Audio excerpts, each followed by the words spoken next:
नमस्कार दोस्तों, सभी स्टूडेंट्स कैसे हैं। उम्मीद करता हूं सभी अच्छे और सभी स्वस्थ होंगे। आज अपन डिस्कस करने वाले हैं आरपीएससी ग्रेड फर्स्ट के तहत जो अपना टॉपिक था इथोलॉजी का। एक वीडियो जो है वो पेंडिंग रह गया था। काफ़ी स्टूडेंट्स के कमेंट्स आ रहे थे डेली कि आपने जो इथोलॉजी स्टार्ट की थी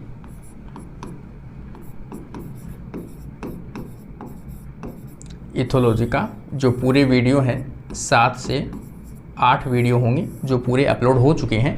किसी भी कैंडिडेट ने यदि नहीं देखे तो इसकी आपके डिस्क्रिप्शन बॉक्स में ये जो वीडियो है इस वीडियो की डिस्क्रिप्शन के अंदर आपको प्लेलिस्ट मिलेगी।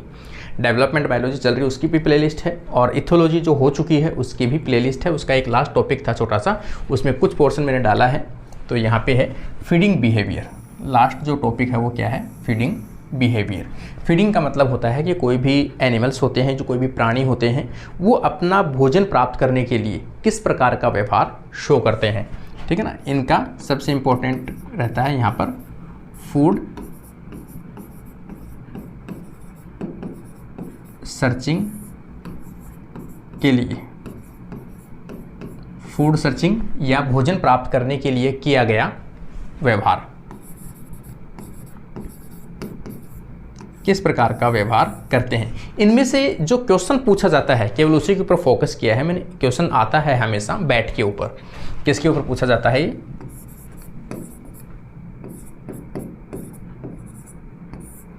जो बैट है, बैट के ऊपर क्वेश्चन हमेशा पूछा जाता है चमगादड़ का, क्योंकि काफ़ी इंपॉर्टेंट रहता है कि वो रात को जब फ्लाइंग करती है, रात को जब उड़ती है, उस टाइम पे वो इंसेक्ट को कैसे डिटेक्ट करती है उड़ते हुए कि कौन सा इंसेक्ट कहाँ पे है, उसकी डिस्टेंस कैसे मेंटेन करती है, उसकी दिशा में वो कैसे गति करती है और उसका शिकार है वो कर लेती है। तो ये थोड़ा सा सिस्टम आता है फीडिंग बिहेवियर का। फिर भी अपन थोड़ा बेसिक जो है वो देख लेते हैं। वे व्यवहार सभी प्राणियों के लिए अति आवश्यक है क्योंकि जीवित रहने के लिए ऊर्जा या एनर्जी, न्यूट्रिशन की आवश्यकता पड़ती है। जानवरों में भोजन व्यवहार वह क्रिया है जो जानवर पोषक तत्व प्राप्त करने के लिए करता है। सीधी सी बात है, पेट भरने के लिए सभी जीव जंतु करते हैं। ऐसे में भोजन की तलाश करना और उसको सेवन करना सबसे इम्पोर्टेंट है कि वो पहले तो फूड को सर्च करें। देखो, दो चीज़ें होती है फूड को कोई भी एनिमल जब सर्च करता है, उसमें एक तो ये आती है कि जो फूड उसको मिलेगा उसमें एनर्जी कितनी है। दूसरी चीज़, फूड सर्चिंग में जब फूड कोई सर्च करेगा तो उसके अंदर खुद की एनर्जी कितनी वेस्ट है, इन्वेस्टमेंट कितना है। इन्वेस्टमेंट ऑफ एनर्जी, ठीक है ना। ये सबसे इंपॉर्टेंट होती है। जैसे मान लो कोई भी कुत्ता या कोई शेर है, लेपर्ड हो सकता है, कुछ भी हो सकता है। अगर वो मान लो कि उसके सामने एक क्या चल रहा है, खरगोश है, ठीक है ना, एक खरगोश है। अगर वो उसका पीछा करे और दौड़ते दौड़ते इतनी दूर चला जाए, मान लो 5 किलोमीटर चला जाए, 5 किलोमीटर के आसपास वो घूमता रहे उसके पीछे पीछे, इसका मतलब उसकी लगभग जो एनर्जी है उसने पूरी वेस्ट कर दी। अंत में अगर वो शिकार मिल भी गया उसे 5 किलोमीटर के बाद में एनर्जी वेस्ट करने के बाद मिला, तो मिला कितना? 1 से 2 kg मांस। इतने में से इससे तो कई गुना उसकी एनर्जी वेस्ट हो गई। इसलिए ऐसी अगर कंडीशन है तो वो ज़्यादा इन्वेस्टमेंट नहीं करते हैं, ज़्यादा सर्च नहीं करते हैं। लेकिन अगर उसको हिरण मिली है, बड़ा कोई शिकार मिला है, तो उसको पता है कि अगर एक हिरण आज पकड़ी गई तो इसमें अपने को कम से कम भी 20 किलो से 50 किलो के आसपास जो फूड है वो मिलेगा अपने को।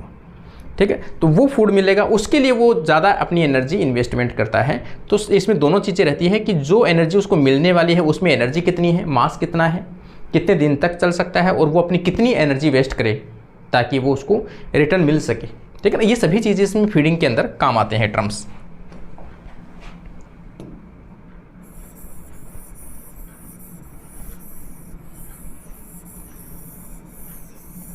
आगे देखो, यहाँ पे ये बिहेवियर संज्ञानात्मक और शारीरिक प्रतिक्रियाओं जैसे मेटाबॉलिज्म, स्वायत्त और आंत से संबंधित प्रतिक्रियाओं के साथ में समन्वित कोऑर्डिनेट होते हैं। सीधी सी बात है, उसके पेट के अंदर, उसकी बॉडी के अंदर कितना फूड डाइजेस्ट हो चुका है, कितना अभी होने वाला है, उसकी आवश्यकताएं कितनी है, उसको भूख कितनी लेवल की लगी है, ठीक है ना, वो सभी चीज़ें, और उसके अंदर आंत इंटेस्टाइन के अंदर जो फूड डाइजेस्ट हो रहा है उनका कोऑर्डिनेशन, उनका रेस्पॉन्स क्या रहा ब्रेन में, क्या उसमें फूड एलिमेंट्री कैनाल है वो खाली हो चुकी है, तो वो उसकी जो प्रतिक्रिया है वो किसको भेजेगा, ब्रेन को भेजेगा, और ब्रेन इसको भेजेगा रिटर्न।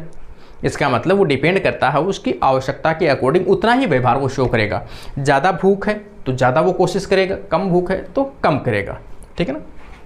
भोजन करना एक इंड्यूस्ड बिहेवियर है ना। भोजन जो है अपन कब करते हैं, जब अपने को भूख लगती है, अपने को इंड्यूस किया जा रहा है अपने को खाना खाने के लिए। तो सेम इसी प्रकार से है ये कि भोजन करना, सर्च करना, वो क्या है, एक इंड्यूसिंग बिहेवियर है। ये थोड़ा सा याद रख लेना भाई।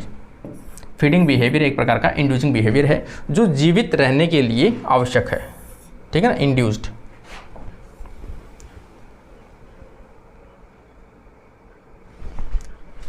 आगे आप देखोगे टाइप ऑफ फीडिंग बिहेवियर कितने प्रकार के हो सकते हैं, अलग अलग छोटी छोटी जो इनकी नेचर है।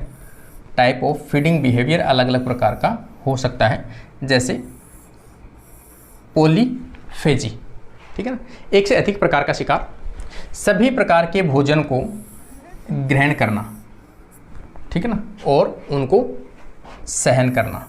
अलग जितने भी प्रकार के भोजन जो भी उसे मिला वो चीज़ें सभी खा लेते हैं, पॉलीफेजी कहते हैं उसे। अगला है मोनोफेजी, केवल एक ही प्रकार का भोजन करते हैं, जैसे कोई शाकाहारी है कोई मांसाहारी है, एक ही प्रकार का हो।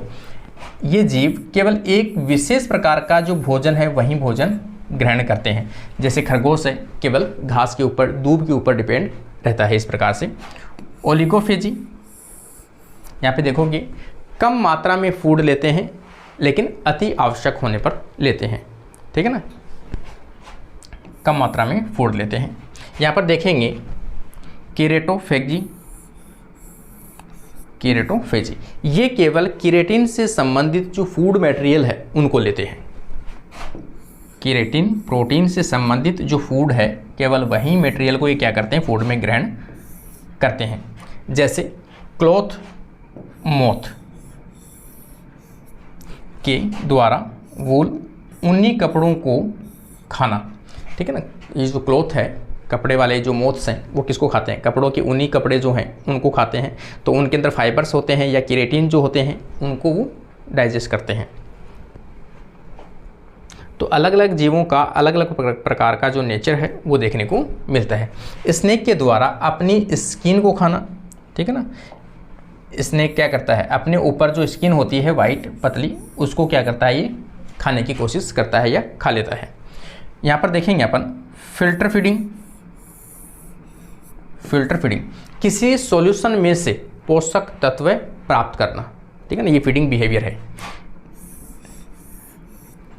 पोषक तत्वों को किसी सॉल्यूशन से प्राप्त करना, समुद्री जल से पोषक प्राप्त करना। अब समुद्री जल है उसमें से पूरा फूड थोड़ी है, उसमें से कुछ कंटेंट जो आवश्यक है उनको ग्रहण किया जाता है, और जो आवश्यक नहीं है उनको आप क्या कर लेते हो, यूज में नहीं लेते हो। इसका मतलब आप क्या करते हो, पर्टिकुलर जो सैंपल जो चीज़ें सॉल्यूशन आपके पास में उनमें से केवल आवश्यक पदार्थों को आप ग्रहण करते हो, उसे कहते हैं फिल्टर फीडिंग कहते हैं। जो कौन करता है, फिश करते हैं या एम्फीबियंस करते हैं।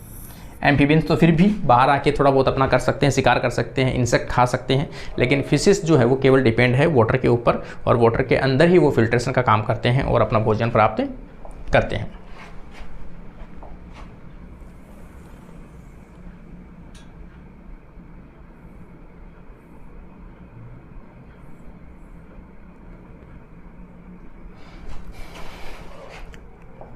अगला देखोगे डिपॉजिट फीडिंग, सोइल पार्टिकल में घुले पोषक तत्वों को प्राप्त करना, जैसे अर्थवॉर्म। ये कहाँ से भोजन प्राप्त करते हैं, सोइल पार्टिकल के अंदर जो फूड मटेरियल डिजोल्व है पहले से, उन्हीं के अंदर से वो क्या करता है, निकालता अपना पोषण, ठीक है ना। आगे अपन देखेंगे फ्लूइड फीडिंग, तरल पदार्थों में से अन्य जीव या प्लांट से पोषक तत्व चूसना। लेकिन कई इंसेक्ट जो होते हैं वो प्लांट से क्या करते हैं, अपना पोषण चूसते हैं, जैसे हनी बी जो है वो फ्लावर से लेती है, मॉस्किटो जो है वो अपने ब्लड से सक करता है। तो इसका मतलब ये क्या है, फ्लूइड फीडिंग है, किसी न किसी लिक्विड पदार्थ के अंदर क्या करता है, सक करता है। तो यहाँ पर हनी भी देखोगे तो फ्लावर से लेते हैं, नेक्टर्स वगैरह से लेते हैं, और मॉस्किटो है ये ब्लड से जो कंटेंट है वो अपना चूसते हैं। बल्क फीडिंग, अधिक मात्रा में एक साथ बल्क के रूप में संपूर्ण जीव को खाना, संपूर्ण जीव को भोजन के रूप में प्राप्त कर लेना। जैसे यहाँ पर पाइथन जो है शेर वगैरह, तो यहाँ पर पाइथन जो है वो क्या करते हैं, संपूर्ण जीव को कंप्लीटली उसको पकड़ते हैं और कंप्लीट को खा जाते हैं। यहाँ पर देखोगे कैनिबैलिज्म, ये टर्म वेरी इंपॉर्टेंट है, कई बार आरपीएससी के द्वारा एग्जाम में पूछा जा चुका है कि इस प्रकार का व्यवहार, कोई भी एक जीव है, जीव जो अपने प्रजाति के जीवों को खाते हैं, जीवों को खाते हैं। कई जगह इसका अल्टरनेट लिखा होता है कि जीव जो अपने जैसे मांस को भोजन के रूप में ग्रहण करते हैं, भोजन के रूप में। अब अपना जैसा मांस है, अपने जैसा मांस, अपना जैसा मांस तो भाई कहाँ मिलेगा, अपनी ही स्पीसीज के अंदर मिलेगा, उनके ही बच्चे उनकी ही फैमिली में मिलेगा, उनकी फैमिली या स्पीसीज के अंदर ही अपने जैसा मांस मिलता है। अगर कोई जीव अपने जैसा मांस खाना पसंद करता है या खाता है तो उसे कहते हैं अपनी ही प्रजाति के जीवों को भक्षण करना, उसे क्या बोलते हैं, कैनिबैलिज्म बोलते हैं।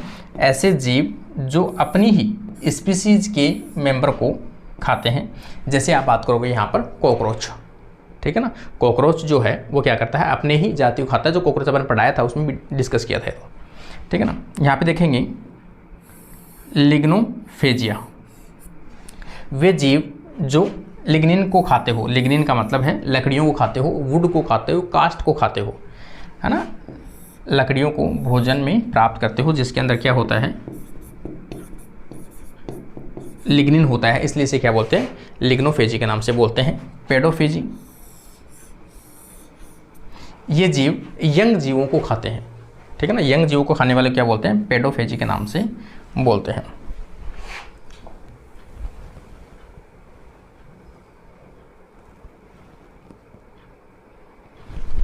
अगला देखोगे बैट फीडिंग बिहेवियर। देखो मैंने अभी बताया था आपको स्टार्टिंग के अंदर भी कि इनमें से जो क्वेश्चन पूछा जाता है वो ज़्यादा वो बैट से संबंधित पूछा जाता है कि बैट में किस प्रकार का फीडिंग पाया जाता है, कि वो रात को उड़ते टाइम पे कैसे डिटेक्ट कर पाती है कोई भी इंसेक्ट, कोई भी शिकार को। चमगादड़ में भोजन के प्रति व्यवहार कैसे दर्शाया जाता है। बैट अलग अलग फूड मटेरियल के अनुसार अलग अलग व्यवहार जो है वो दर्शाते हैं, अर्थात अलग अलग डाइट के अनुसार अलग अलग फीडिंग बिहेवियर शो करते हैं। डाइट इंसेक्ट, जैसे इनके भोजन के रूप में क्या हो सकता है, इंसेक्ट, मोस्टली इंसेक्ट होता है, ठीक है ना, मोस्टली कीटों का भक्षण करते हैं। कीट है, फ्रूट हो सकते हैं, नेक्टर हो सकते हैं, पोलन हो सकते हैं तथा वर्टिब्रेट्स हो सकते हैं, लेकिन मुख्य रूप से इंसेक्ट को ये भक्षण करते हैं। जैसे इंसेक्ट को पकड़ने के लिए इको लोकेशन, ये टर्म जो है वो एग्जाम में आरपीएससी में कई बार आ चुका है कि बैट है, अपना फूड सर्च के लिए कौन सा मेथड यूज में लिया जाता है, तो अपन कहोगे इको लोकेशन के द्वारा। कई बार टर्म आता है कि इको लोकेशन फीडिंग बिहेवियर किसके द्वारा किया जाता है, तो आप कहोगे बैट के द्वारा। कई बार ये क्वेश्चन आता है कि ऐसा कौन सा मेथड, मतलब कई बार इसमें पूछा जाता है कि इको लोकेशन के द्वारा फूड का सर्च करना, इंसेक्ट को पहचानना, उसकी डिस्टेंस पहचानना, यह कौन सा एनिमल व्यवहार शो करता है, तो बैट आता है। मतलब घुमा फिरा के इसी लाइन को कई बार एग्जाम में आ चुका है, सेट में आ चुका है, नेट में आ चुका है, अपने आरपीएससी में आ चुका है, ठीक है ना, तो यूज लिया जाता है और उन्हें खा लिया जाता है। इसका एक क्वेश्चन और भी आएगा इको लोकेशन का। फ्रूट खाने वाले बैट को यहाँ पे टर्म देखो, फ्रूगीवोरस बैट कहते हैं, ये टर्म इंपॉर्टेंट है भाई, ठीक है ना। ऐसे बैट जो फ्रूट्स को खाते हो उन्हें क्या कहते हैं, फ्रूगीवोरस बैट के नाम से जानते हैं, जो fruit, berry fruit, leaves, bark, nectar, pollens आदि को खाते हैं, ठीक है ना। इसके अलावा बैट उड़ते हुए इंसेक्ट को, कोई इंसेक्ट जा रहा है उड़ते हुए, उसको कैसे पहचानता है, इंसेक्ट को आइडेंटिफाई तथा ट्रैक कर सकती है, ठीक है ना। उसको ये कर सकता है कौन सा इंसेक्ट है, डिस्टेंस कितनी है उसकी, वो भी एनालिसिस कर सकता है। इसे क्या कहते हैं, इकोलोकेशन कहते हैं। इस टेक्निक को क्या कहते हैं, इकोलोकेशन कहते हैं, ठीक है। इकोलोकेशन का मतलब सीधा सा होता है कि बैट जो है वो क्या करती है, जैसे मान लो इसने देखा कि कोई इंसेक्ट उड़ रहा है, तो ये क्या करते हैं, साउंड छोड़ते हैं, और वो साउंड जो है वो वहाँ से टकरा के जब वापस आती है तो उस साउंड का कितने टाइम में वो रिफ्लेक्ट होकर वापस आई है, उससे वो डिस्टेंस याद कर लेता है, ठीक है ना। तो उसे क्या कहते हैं, इको लोकेशन। साउंड के द्वारा लोकेशन का डिटेक्ट करना इको लोकेशन कहलाता है। इको का मतलब अपन जानते हैं साउंड होता है, अपन माइक वगैरह स्टेज वगैरह लगाते हैं, उस टाइम में अपन कहते हैं इसका इको अच्छा करो, है ना, इको कम है, इको ज़्यादा है, इसका मतलब इको तो साउंड होगी, और लोकेशन मतलब डिटेक्ट करना। तो अपनी साउंड के द्वारा यदि किसी कहीं की लोकेशन डिटेक्ट करता है, ये डिस्टेंस, ट्रैवल डिस्टेंस को मैच करता है या फिर उसको आइडेंटिफाई करता है, तो उसे क्या कहते हैं, इको लोकेशन कहते हैं।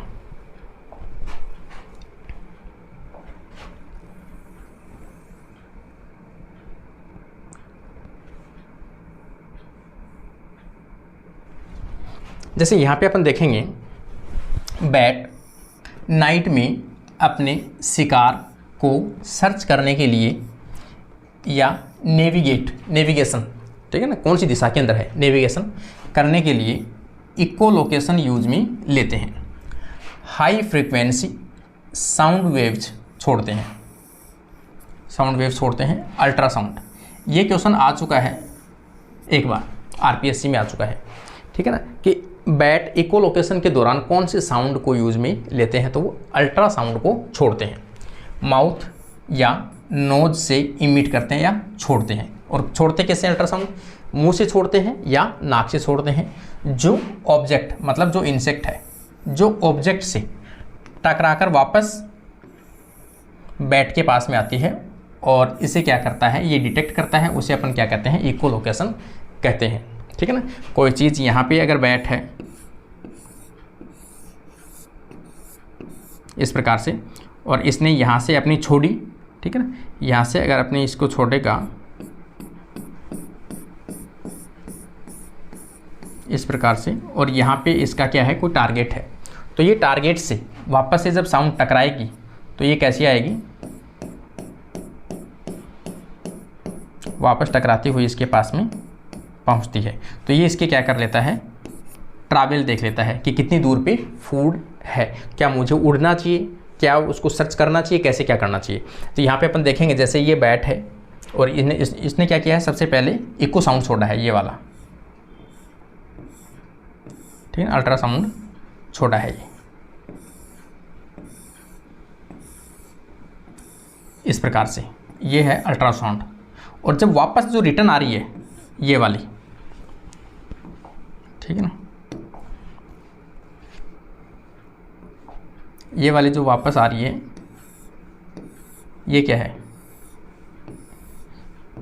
इको साउंड है ये, मतलब टकरा के जो आने वाली है उसे क्या बोलते हैं, इको साउंड बोलते हैं। और इको साउंड की वजह से ये क्या करते हैं, लोकेशन डिटेक्ट करते हैं, ठीक है ना। अब एक इसमें डायरेक्शन का भी इंपॉर्टेंट रोल होता है। ये तो सीधा सही है कि टकरा के इससे यहाँ से साउंड गई है और ये टकरा के इसके पास में वापस जाती है। ये क्या है, यहाँ पे इंसेक्ट है, और इस प्रोसेस को अपन क्या कहते हैं, इको लोकेशन कहते हैं। ये बैट है ना, इको साउंड के द्वारा इंसेक्ट की लोकेशन का पता लगाना इको लोकेशन कहलाता है, ठीक है। इस प्रकार से ये डिटेक्ट करते हैं। ठीक है ना, कि कई बार पूछा जाता है इको साउंड के द्वारा इंसेक्ट के लोकेशन का पता लगाना इको साउंड मतलब इको लोकेशन कहलाता है। तो ये छोटा सा पोर्शन था, इसमें कुछ पोर्शन और ऐड करूँगा, बुक में जो कंटेंट आएगा उसके अंदर थोड़ा सा और एक कंटेंट इसमें ऐड करना है, वो भी ऐड कर दूंगा। तो इस प्रकार से आपकी जो इथोलॉजी है वो पूरी हो चुकी है। प्लेलिस्ट के अंदर इसको भी ऐड कर दूंगा, तो आप लोग जिसने नहीं देखा है वो प्लेलिस्ट में जाके देख सकता है। डिस्क्रिप्शन बॉक्स के अंदर प्लेलिस्ट है, डेवलपमेंट बायोलॉजी की भी प्लेलिस्ट है, इसकी भी प्लेलिस्ट है, वो सब मैंने ऐड कर रखी है। तो आज के लिए अपनी क्लास यहीं कंप्लीट होती है। Thank you guys.